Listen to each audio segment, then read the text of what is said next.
نحمده ونصلي على رسوله الكريم اما بعد فاعوذ باللہ من الشیطان الرجیم بسم اللہ الرحمن الرحیم۔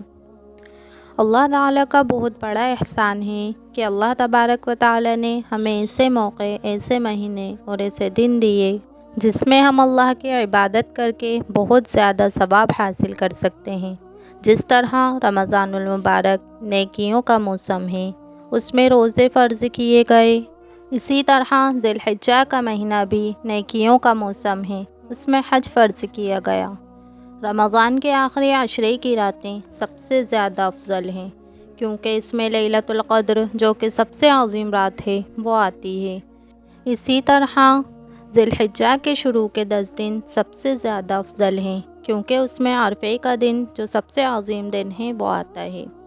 آپ سب نے دیکھا ہوگا کہ بازاروں میں سیل لگائی جاتی ہے، جس میں طرح طرح کے آفرز دیے جاتے ہیں۔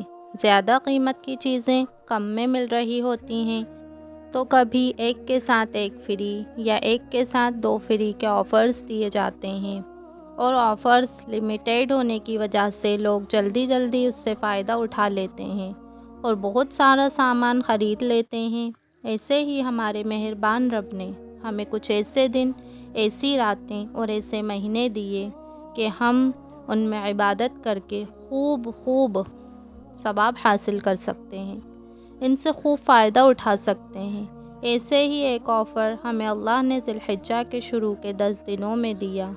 حج کے مہینے کے شروع کے 10 دن دنیا کے سب سے بہترین دن ہیں، سب سے اعلیٰ اور افضل دن ہیں۔ یہ دن ذی الحجہ کا چاند نظر آنے سے لے کر عید الاضحیٰ تک رہیں گے، تو عبادات ہوں یا کوئی بھی نیک اعمال ہوں، اللہ تعالیٰ کو جتنا محبوب ان دنوں میں ہیں اتنا کسی اور دن میں نہیں۔ آپ صلی اللہ علیہ وسلم کا ارشاد ہے کہ عبادت کرنے کے لیے اللہ کے نزدیک سب دنوں میں عشرہ ذی الحجہ سب سے افضل ہے۔ اس کے ہر دن کا روزہ 1 سال کے روزوں کے برابر، اور اس میں ہر رات کی عبادت شب قدر کی عبادت کے برابر ہے۔ لہٰذا اگر کوئی شخص ان دنوں میں عبادت کرے یا کوئی بھی نیک اعمال کرے، اگر صدقہ دے، تو عام دنوں کے مقابلے ان دنوں میں بہت زیادہ ثواب ہے۔ چاہے نفلی نمازیں پڑھے، ذکر کرے، تلاوت کرے، کوئی بھی عبادت کرے، تو عام دنوں کے مقابلے ان دنوں میں زیادہ ثواب ملے گا۔ اور دنیا کے آفر کی جو حد ہوتی ہے، ایک کے ساتھ ایک فری یا ایک کے ساتھ 2 فری یا کچھ بھی، لیکن یہاں اللہ نے کوئی حد نہیں بتائی، بلکہ آپ جتنے دن سے عمل کریں گی اتنا زیادہ ثواب آپ کو ملتا جائے گا۔ آپ سوچ بھی نہیں سکتے کہ اللہ آپ کی نیک اور اچھی نیت پر آپ کو کتنا زیادہ ثواب دینے والے ہیں۔ ارے ہم تو حقیر بندے ہیں، کیا حیثیت ہماری اور ہماری سوچ کی، لیکن اگر ہم اخلاص کے ساتھ دل سے عمل کریں گے تو اللہ جل جلالہ اپنی شان کے مطابق ہم سب کو اس کا بدلہ دے گا، اور اس کی شان بہت بلند ہے۔ تو ہمیں ان دنوں کے منٹس کو بھی ضائع نہیں کرنا۔ گھر کا کام کرتے وقت بھی ذکر کرنا ہے، اور نیت یہ ہو کہ کام تو گھر کا کر رہے ہیں لیکن اس لیے کہ اللہ خوش ہوگا۔ جب میں اپنے گھر والوں کو کھلاؤں گی یا جو بھی کام کریں اس میں اللہ کی رضا شامل ہو، کہ یہ کام صرف ہم اللہ کو خوش کرنے کے لیے کر رہے ہیں۔ اللہ نے ہمیں اس طرح کے موقع اس لیے بھی دیے ہیں تاکہ ہم جو دنیا کی غفلتوں میں ڈوب گئے ہیں تو ذرا ہوش میں آ جائیں، اللہ کو یاد کر لیں، اللہ کی طرف پلٹ آئیں۔ آپ سوچیں ذرا کہ ہمارا رب کتنا مہربان ہے، ہم کو معاف کرنے کے بہانے بھیج دیتا ہے کہ بندہ اسی بہانے میری طرف آ جائے، ثواب کی لالچ میں ہی وہ پلٹ آئے، اور ایک ہم ہیں کہ ایسے عظیم دنوں کو بھی ضائع کر دیتے ہیں۔ شاید اس لیے بھی کہ ہم کو معلوم ہی نہیں ہے ان دنوں کی برکتیں، اسی لیے علم سیکھنے پر زور دیا جاتا ہے۔ جب علم آتا ہے تو عمل خود بخود آتا چلا جاتا ہے۔ الحمدللہ، آپ صلی اللہ علیہ وسلم نے ارشاد فرمایا کہ اللہ کسی عمل کو اتنا پسند نہیں کرتا جتنا کہ وہ ان 10 دنوں میں کیے گئے عمل کو پسند کرتا ہے۔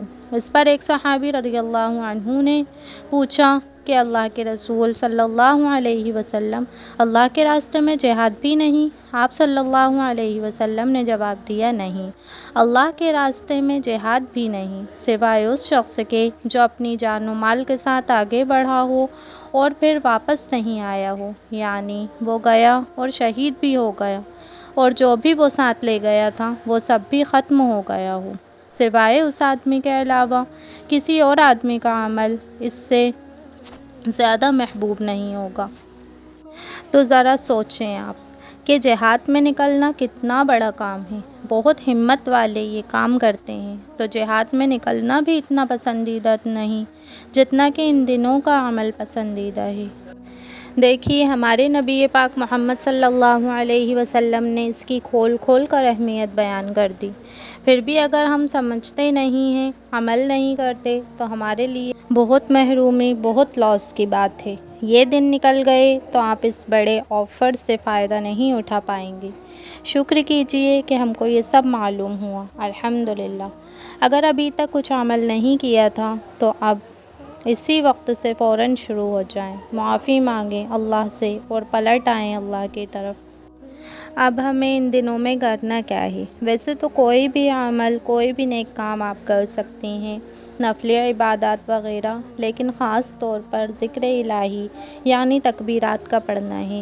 تکبیر یعنی اللہ اکبر، اللہ اکبر، لا الہ الا اللہ، واللہ اکبر، اللہ اکبر، وللہ الحمد۔ یہ دن اللہ کی بڑائی بیان کرنے کے دن ہیں، اللہ کی کبریائی کے اعلان کرنے کے دن ہیں۔ آپ ابھی سے چلتے پھرتے تکبیرات پڑھنا شروع کریں۔ کتنا آسان عمل ہے ذکر کرنا، اور اس کے بدلے ثواب بہت زیادہ۔ ابھی سے چلتے پھرتے، اٹھتے بیٹھتے تکبیرات کے پڑھنے کی عادت ڈالیں، کیونکہ یاد رکھیے ذی الحجہ کی 9 تاریخ کی فجر سے لے کر 13 ذی الحجہ کے عصر تک یہ کلمات کا پڑھنا واجب ہے، پڑھنا ہی ہے، نہیں پڑھیں گے تو گناہ ہوگا۔ تو کہیں آپ پڑھنا بھول نہ جائیں، اس لیے ابھی سے ایسی جگہ آپ جہاں نماز پڑھتی ہیں اس کے سامنے لکھ کر یہ تسبیحات کو لگا لیں، تو سلام پھیرتے ہی آپ کی نظر پڑے گی تو آپ کو یاد آ جائے گا۔ 1 تاریخ سے 8 تاریخ تک پڑھنا مستحب ہے اور 9 سے 13 تک پڑھنا واجب ہے۔ جب آپ ابھی سے مستحب عمل کرنا شروع کریں گے، یعنی 1 تاریخ سے ہی پڑھنا شروع کر دیں گی، 8 تاریخ تک آپ پڑھتی رہیں گی، اس کا ثواب بھی بہت ہے اور آپ کو عادت بھی ہو جائے گی۔ تو جب 9 تاریخ کی فجر شروع ہوگی تو آپ کا یہ مس بھی نہیں ہوگا، کیونکہ آپ کی عادت ہو چکی ہوگی، تو یہ واجب عمل بھی انشاءاللہ آپ سے ادا ہو جائے گا۔ بہت آسان عمل ہے۔ یہ دن اللہ کی بڑائی اور کبریائی بیان کرنے کے دن ہے، اور ان کلمات کو پڑھنے کا فائدہ یہ بھی ہے کہ جب ہم اللہ کی بڑائی اور اس کی وحدانیت بیان کرتے ہیں تو ہمارے دل کو سکون ملتا ہے، اور دل کا سکون تو ہم سب کو ہی چاہیے۔ صرف زبانی تکرار نہ کریں بلکہ سوچ سمجھ کر پڑھا کریں۔ پھر اس کے بعد 1 ذی الحجہ سے لے کر 9 ذی الحجہ کے روزے رکھنے کی بہت زیادہ فضیلت آئی ہے۔ ام المؤمنین حضرت حفصہ رضی اللہ عنہا سے روایت ہے، وہ فرماتی ہیں کہ اللہ کے رسول صلی اللہ علیہ وسلم نے ذی الحجہ کے 9 دن کے روزے کبھی نہیں چھوڑے، اور جیسا کہ پہلے بھی ہم نے یہ حدیث سنی کہ 1 دن کا روزہ 1 سال کے روزوں کے برابر ہے، تو کوشش کریں کہ پورے 9 دن روزے رکھیں، لیکن اگر کسی مجبوری کی وجہ سے نہیں رکھ پائیں تو 9 تاریخ کا روزہ تو ضرور رکھیں۔ اس دن کی فضیلت تو اتنی ہے کہ آپ صلی اللہ علیہ وسلم نے ارشاد فرمایا، جو یوم عرفہ یعنی 9 ذی الحجہ کا روزہ رکھے گا اس کے پچھلے پورے سال کے اور اگلے پورے سال کے گناہ معاف ہو جائیں گے، یعنی گناہوں کا کفارہ بن جائیں گے 2 سال کے گناہوں کا۔ لیکن 9 تاریخ کا جو روزہ ہے وہ حاجیوں کے لیے نہیں ہے، یہ ہم ان لوگوں کی بات کر رہے ہیں جو حج پر نہیں جا پائے۔ دیکھیں ہمارا رب کتنا مہربان ہے، وہ کسی کے ساتھ ناانصافی نہیں کرتا۔ جو لوگ حج پر نہیں جا سکے ان کے لیے بھی نیکیاں ہیں، ان کے لیے بھی نیکی کمانے کا موسم ہے، بہت کچھ ہے۔ حاجی وہاں لبیک کا ترانہ پڑھتے ہیں تو ہم یہاں تکبیرات پڑھتے ہیں۔ ہم بھی حاجیوں جیسی مشابہت اختیار کرتے ہیں، جن لوگوں کے دل میں تڑپ ہے وہاں جانے کی لیکن نہیں جا سکے، تو ان کے لیے بھی عمل بتا دیے گئے ہیں کہ اگر تم بھی قربانی کی استطاعت اور ارادہ رکھتے ہو تو تم بھی حاجیوں کی طرح ناخن اور اپنے جسم کا کوئی بال نہ تراشو، کہ جب وہ احرام باندھ لیتے ہیں تو اس کے بعد اپنے جسم کا ناخن اور کوئی بال نہیں کاٹتے، تو تم بھی ان کی نقل کر لو، تو تم کو بھی ثواب مل جائے گا۔ تو جو لوگ حج پر نہیں جا سکے ہیں تو ان کے لیے یہ ایک مستحب عمل ہے، فرض اور واجب نہیں ہے، کہ جو قربانی کا ارادہ رکھتے ہیں تو وہ ذی الحجہ کا چاند نظر آنے کے بعد ناخن اور جسم کا کوئی بال نہ کاٹیں، تو ہماری بھی حاجیوں میں مشابہت ہو جائے گی انشاءاللہ، نقل ہو جائے گی۔ ممکن ہے کہ ایسی تڑپ اور ایسی نقل اختیار کرنے سے ان کی دعاؤں میں ہماری دعائیں بھی شامل ہو جائیں، ہم بھی ان کے ساتھ شامل ہو جائیں، یہاں بیٹھے بیٹھے ان اعمال کے ذریعے وہاں کی برکتوں سے ہم بھی فائدہ اٹھا لیں۔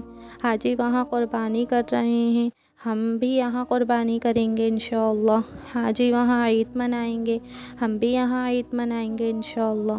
حاجی وہاں لبیک کا ترانہ پڑھیں گے، ہم یہاں اللہ اکبر پڑھیں گے۔ دعا کریں کہ اللہ حاجیوں کی لبیک کے ساتھ ہماری پکار کو بھی ملا دیجئے، ایک کر دیجئے۔ ہم سے جتنا ہو سکا ہم نے کیا، آپ اپنی شان کے مطابق ہم کو عطا کر دیجئے، وہاں کی برکتوں میں ہمیں بھی شامل کر لیجئے۔ دیکھیے کتنے عظیم دن ہیں جس میں نماز، روزہ، قربانی اور حج سارے ارکان اکٹھا ہو رہے ہیں، سارے ارکان ادا کیے جا رہے ہیں، اور ہم کوئی اہتمام نہیں کر رہے ان دنوں کا۔ ہمارے یہاں شب برأت کا کتنا اہتمام کیا جاتا ہے۔ دیکھیے روایات کی 4 کیٹیگریز کی گئی ہیں، پہلی سب سے صحیح اور اعلیٰ ہیں، پھر دوسری اس سے کم، پھر اسی طرح 4 درجے ہیں۔ شب برأت کا ثبوت جن روایت سے ملتا ہے وہ 4 کیٹیگری کی ہیں، اور ان دنوں یعنی ذی الحجہ کے دنوں کا ثبوت جن روایت سے ملتا ہے وہ 1 کیٹیگریز کی ہیں۔ اور ہم شب برأت کا خوب اہتمام کرتے ہیں، اور اس کا نہیں کرتے؟ بالکل آپ کریے، شب برأت کا بھی اہتمام کریے، کیونکہ ہمارے اکابرین نے شب برأت کی فضیلت کو بھی تسلیم کیا ہے، لیکن اس سے زیادہ ہم کو ان دنوں کا اہتمام کرنا چاہیے۔ لیکن ہوتا کیا ہے کہ ہم کو ہمارے باپ دادا جو بتا گئے ہم کو بس وہی کرنا ہوتا ہے، نہیں بلکہ ہم کو علم بھی سیکھنا ہے اور عمل کرنا ہے۔ اچھا، ہم کو عید بھی سیلیبریٹ کرنا ہے، کیونکہ عید ہمارا فیسٹیول ہے، ہمارا تہوار ہے، اور ہوتا کیا ہے کہ ارے اس عید پر تو بہت بوریت ہوگی، اور گوشت ہی گوشت ہے، گندگی ہے، اسمیل ہے، اور ہم تو بور ہی ہو جاتے ہیں۔ ارے یہ خوشی کا دن ہے، ہمارا فیسٹیول ہے، گھر کی صاف صفائی کریں، گھر کو سجائیں، اچھے کپڑے پہنیں، خوش ہوں۔ ہم برتھ ڈیز اور نیو ایئر جو کہ غیروں کے طریقے ہیں وہ تو ہم خوب سیلیبریٹ کرتے ہیں، جس کا منع کیا گیا ہے، اور یہ ہمارا فیسٹیول ہے، اس پر ہم کو خوش ہونا چاہیے، اور ہم کیا کرتے ہیں، اس پر بوریت کا اظہار کرتے ہیں، لہٰذا ہمیں خوشی خوشی عید منانا ہے۔ پھر یہ مہینہ حرمت والے مہینوں میں سے ایک ہے، 4 مہینے حرمت والے ہیں، پہلا یہی ہے جو ابھی چل رہا ہے یعنی ذی القعدہ، نمبر 2 پر ذی الحجہ، نمبر 3 محرم، نمبر 4 رجب۔ یہ 4 مہینے حرمت والے مہینے ہیں، محترم مہینے ہیں، ان میں جنگ، لڑائی، جھگڑا کرنا یہ سب جائز نہیں ہے، لہٰذا ہمیں خاص طور پر ان حرمت والے مہینوں کا خیال رکھنا ہے۔ بالکل لڑائی جھگڑا نہیں کرنا، کسی کو بھی زبان سے، ہاتھ سے کسی بھی طرح تکلیف نہیں پہنچانا ہے، گناہوں سے بچنا ہے، وقت کو ضائع نہیں کرنا، کوئی بھی برا کام نہیں کرنا ہے، اور نہ ہی کوئی برا خیال دل میں لے کر آنا ہے، بدگمانی سے بچنا ہے، کیونکہ دیکھیے جیسے پہلے بھی آپ کو بتایا گیا ہے کہ دین اس وقت تک مکمل نہیں ہوتا جب تک کہ اندر کچھ نہ جائے اور اندر سے کچھ باہر نہ آئے، یعنی نیک کام کریں اور برے کاموں کو چھوڑ دیں، اس لیے ہمیں نیک اعمال کے ساتھ برے کاموں کو بھی چھوڑنا ہے۔ حرمت والے مہینوں میں اگر ہم گناہ کریں گے اور اس طرح لڑائی جھگڑا کریں گے تو ہمارے حق میں عذاب بھی زیادہ لکھا جائے گا، اس لیے ہم کو اس چیز سے بچنا ہے۔ ویسے تو گناہوں سے ہمیشہ ہی بچنا ہے، لیکن خصوصی طور پر جب بتایا گیا ہے کہ یہ حرمت والے مہینے ہیں تو ہم کو بہت دھیان رکھنا ہے، ورنہ گناہ اور عذاب بھی بہت زیادہ لکھا جائے گا۔ مجھے امید ہے کہ آپ سبھی اس آفر سے خوب فائدہ اٹھائیں گے اور خوب نیکیاں کمائیں گے۔ اللہ سے دعا ہے کہ اللہ ہمیں قبولیت والے عمل کی توفیق عطا فرمائے۔ اگر چینل پر نئے ہیں تو سبسکرائب ضرور کریں، ویڈیو کو زیادہ سے زیادہ شیئر کریں۔ انشاءاللہ اگلی ویڈیو میں ہم قربانی کی حقیقت کو بیان کریں گے کہ قربانی کیوں دی جاتی ہے۔ السلام علیکم ورحمۃ اللہ وبرکاتہ۔